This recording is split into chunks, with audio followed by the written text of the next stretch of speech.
Spaghetti এটা খেতে কিন্তু অনেক বেশি মজা। ঘরে থাকা অল্প উপকরণ দিয়েই কিন্তু আজকে আমি এটা রান্না করেছি।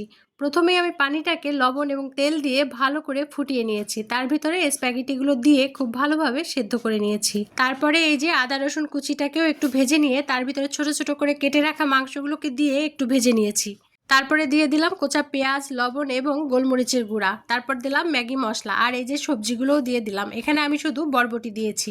এবার সবগুলো কিছুক্ষণ ভেজে নিয়ে দুইটা ডিম দিয়ে দিলাম। ডিম দুটাকেও একটু ভেজে তারপরে সবগুলো একসাথে মিশিয়ে দেব। মিশিয়ে কিছুক্ষণ ভেজে নিয়ে এর ভিতরে আমি দিয়ে দেব সয়া সস। 2 চামচের মতো সয়া সস দিলাম আর দেব 2 চামচের মতো টমেটো সস। দিয়ে খুব ভালোভাবে একটু মিশিয়ে নিব। এই তো আর দিয়ে দিলাম কাঁচামরিচ।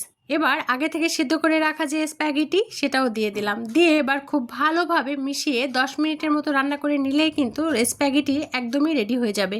এটা খেতে কিন্তু অনেক বেশি মজা হয়েছে।